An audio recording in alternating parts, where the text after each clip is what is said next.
जय हिंद साथियों। आज हम पढ़ेंगे राजस्थान की कला संस्कृति, जिसमें पढ़ेंगे हम राजस्थान के सामाजिक व्यवस्था से संबंधित महत्वपूर्ण प्रश्न। ठीक है, चलिए क्लास शुरू करते हैं। परंपरागत राजस्थान में सत्ता पर किसका नियंत्रण रहा है? तो परंपरागत राजस्थान था, उसमें सत्ता पर किसका नियंत्रण रहा है? तो राजपूतों का नियंत्रण रहा है।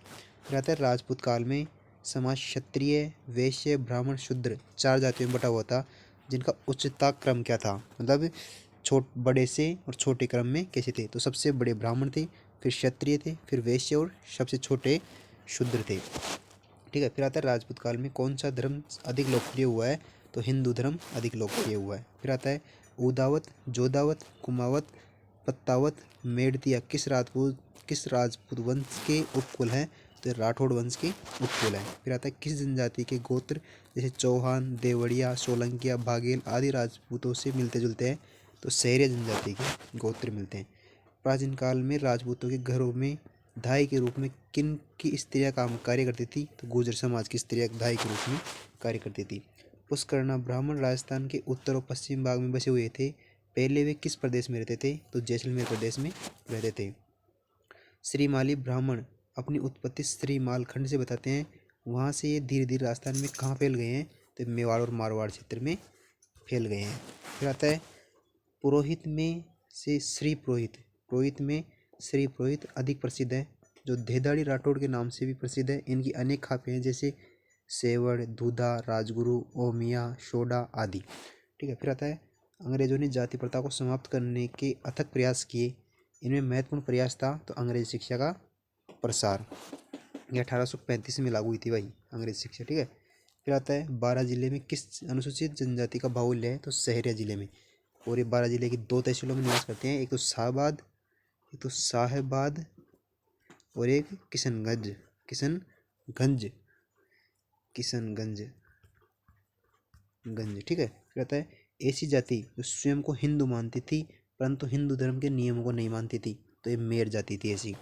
ठीक है, फिर आता है कुछ लोग जबरन धर्म परिवर्तन द्वारा मुसलमान बने हैं। ऐसे मुस्लिम फतेहपुर, झुंझुनू, शेखावाटी में क्या कहलाते हैं? तो ये कायम खानी कहलाते हैं। राजस्थान में धार्मिक जीवन को नई दिशा देने में सर्वाधिक योगदान किस सत्ता का रहा है? तो संत धन्ना जी का। राजस्थान में धार्मिक जीवन को एक नई दिशा देने का सर्वाधिक योगदान किस संत का रहा है? तो संत धन्ना जी का रहा है। फिर आता है राजस्थान में सती निवारण अध्यादेश कब लागू किया गया था? तो 1987 में लागू किया गया था। राज्य में किस वर्ष सती प्रथा को जयपुर रियासत ने गैर कानूनी घोषित किया था? तो 1844 में किया था। फिर आता है सती होने वाली स्त्री कई बार आदेश दे जाती थी, जिसकी पालना उनके परिवार को अनिवार्यता करनी होती थी। इस आदेश को कहते हैं तो अणक अणक कहते हैं। अकबर द्वितीय, राजा राममोहन राय, लॉर्ड बेंटिंग ने किस सन में सती प्रथा का विरोध किया था? तो 16 फरवरी 1847 में किया था। ठीक है, फिर आता है राजपूत जाति में विवाह के समय कन्या का पिता दहेज में अनेक दासियां भी देता था, जो कहलाते थे डावड़िया या डाबरिया। फिर आता है सागड़ी प्रथा का अन्य नाम क्या है? तो बंधुआ मजदूर प्रथा या हाली प्रथा। डाकण प्रथा मुख्य रूप से किस जनजाति में पाई जाती है? तो भील और मीणा जनजाति में पाई जाती है। कन्यावध की कुरीति राजस्थान में किस समाज के साथ जुड़ी हुई है? तो ये राजपूत समाज के साथ जुड़ी हुई है। 1834 में कन्यावध को गैर कानूनी घोषित करने का श्रेय किस रियासत को है? तो कोटा रियासत को है। कन्यावध रोकने की दिशा में सर्वाधिक प्रशंसनीय कार्य किसने किया? जिनके प्रयासों से कोटा, बूंदी और उदयपुर में कन्यावध रोकने के आदेश जारी हुए, लॉरेंस व विलिंगकिंसन ने। राजस्थान में समस्त रियासतों में कब कन्यावध को गैर कानूनी घोषित किया गया था? तो 1851 में।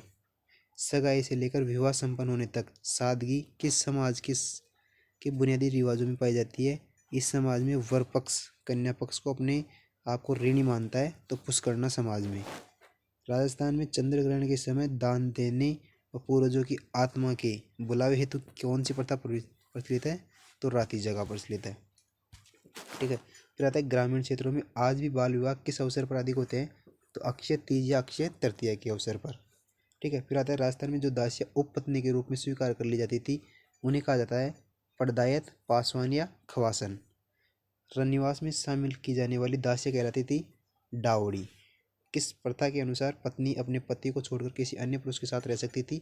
तो नाता प्रथा के साथ। कहता है लीला मौर्य संस्कार आदिवासी में किस प्रथा से जुड़ा हुआ है, तो विवाह प्रथा से जुड़ा हुआ है लीला मौर्य संस्कार। आदिवासी संस्कृति में लोकाई से क्या तात्पर्य, तो मृत्यु भोज से। ठीक है दोस्तों, आई होप आज आपको वीडियो पसंद आई होगी। अगर वीडियो पसंद आई हो तो वीडियो को लाइक करना, चैनल को सब्सक्राइब करना और वीडियो को शेयर करना और कमेंट करके बताना कि आपको वीडियो कैसी लगी। और थैंक्स फॉर गाइज, मिलते हैं ऐसी ही अगली वीडियो में। जय हिंद।